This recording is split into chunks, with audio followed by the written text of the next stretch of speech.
সারা দেশ থেকে দেশ বিদেশ থেকে প্রচুর ধর্মপ্রাণ মুসলমান এখানে আসবেন ঈদের জামাতটা আদায় করতে। সেই জন্য আমরা বিভিন্ন আবাসিক হোটেল সহ সরকারি ব্যবস্থাপনায় 3টি জায়গাতে তাদের থাকার ব্যবস্থা করেছি। এই জায়গাগুলো হলো ওয়ালটন আবারও মিলিনিয়ার অফারে ওয়ালটন ফ্রিজ কিনে আপনিও হয়ে যেতে পারেন মিলিয়নিয়ার। মিলিনিয়ার ছড়াছড়ি দেশ জুড়ে, এটা শুধু ওয়ালটনই পারে। আজিমউদ্দিন উচ্চ বিদ্যালয়, কুমুদিনী সরকারি প্রাথমিক বিদ্যালয় এবং বাগে জান্নাত নুরানি মাদ্রাসা, এখানে তাদের ইফতার এবং অন্যান্য যে খাবার, যে রাতের খাবারের, এটা একদম বিনামূল্যে ব্যবস্থা রাখা হয়েছে। এবং আপনারা জানেন যে আইন শৃঙ্খলা রক্ষার জন্য বাংলাদেশ পুলিশ তো সার্বক্ষণিক ডিউটি পালন করবেন, তার সাথে র্যাব, বিজিবি, সেনাবাহিনী, আনসার ডিউটি করবে বিভিন্ন পয়েন্টগুলোতে। এবং ম্যাজিস্ট্রেরিয়াল এবং অন্যান্য আইন শৃঙ্খলা পরিস্থিতি নিয়ন্ত্রণের জন্য আমাদের কিন্তু বিজ্ঞ নির্বাহী ম্যাজিস্ট্রেট নিয়োগ দেওয়া হয়েছে, যারা বিভিন্ন পয়েন্টে থেকে আইন শৃঙ্খলা নিয়ন্ত্রণে আইন শৃঙ্খলা বাহিনীকে সার্বিক সহযোগিতা প্রদান করবে।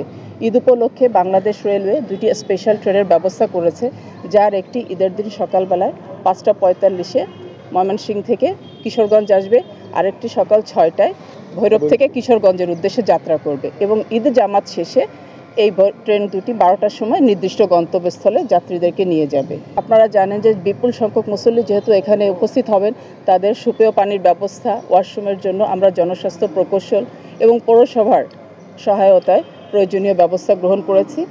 এই ঐতিহ্যবাহী এই শোলাকিয়া মাঠে উপস্থিত হয়েছি প্রতি বছরের ন্যায় এবারও ঈদ উল ফিতর উপলক্ষে সার্বিক নিরাপত্তা নিশ্চিত করতে গোয়েন্দা নজরদারি বৃদ্ধি করা হয়েছে র্যাবের পক্ষ থেকে। নিরাপত্তা জোরদার করতে অত ব্যাটালিয়নের দায়িত্বপূর্ণ এলাকায় পর্যাপ্ত সংখ্যক র্যাব ফোর্স নিয়োজিত থাকবে। নাশকতাকারী, ছিনতাইকারী, চাঁদাবাজ, পকেটমার, টিকিট কালোবাজারি, অজ্ঞান ও মলম পার্টি সদস্যসহ অন্য অপরাধীদের বিরুদ্ধে প্রয়োজনীয় আইনানুগ ব্যবস্থা গ্রহণ করা হচ্ছে।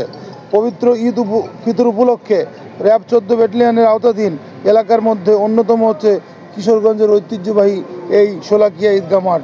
পবিত্র ঈদ উল ফিতরের জামাতের সার্বিক নিরাপত্তা নিশ্চিতকল্পে নিম্নোক্ত নিরাপত্তা ব্যবস্থাগুলো থাকবে। কন্ট্রোল রুম স্থাপন করব আমরা, ওয়াচ টাওয়ার থাকবে, অবজারভেশন টাওয়ার থাকবে এবং এদের মাধ্যমে আমরা সার্ভিলেন্স করব।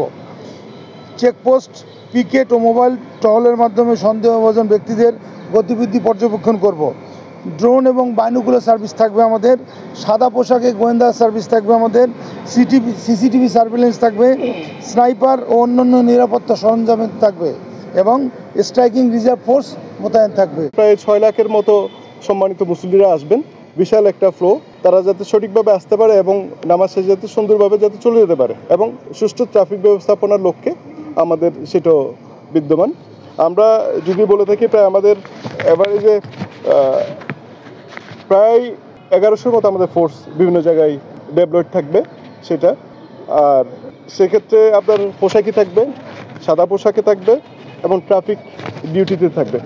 এছাড়া এবার কিন্তু আমরা রুপটপ দিচ্ছি বিভিন্ন জায়গায়, ছাদে আমরা যেখানে মনে করছি সেখানে আমাদের স্পেশাল রুপটপ থাকবে। এত বড় জমায়েতের মধ্যে অনেক সময় খুব প্রয়োজন হয় যে বিভিন্ন সমস্যা থাকলে একটু জানানো, অনেক সময় অসুস্থ হয়ে পড়ে সেক্ষেত্রে এটা বলা হয়েছে। বাট নিরাপত্তার সাথে অন্য কোনো জীবন যাতে না নেয়, অন্য কিছু যাতে না আসছে, সেটাই বিনীতভাবে আমরা বলেছি এবং সেটাই সিদ্ধান্ত হয়েছে।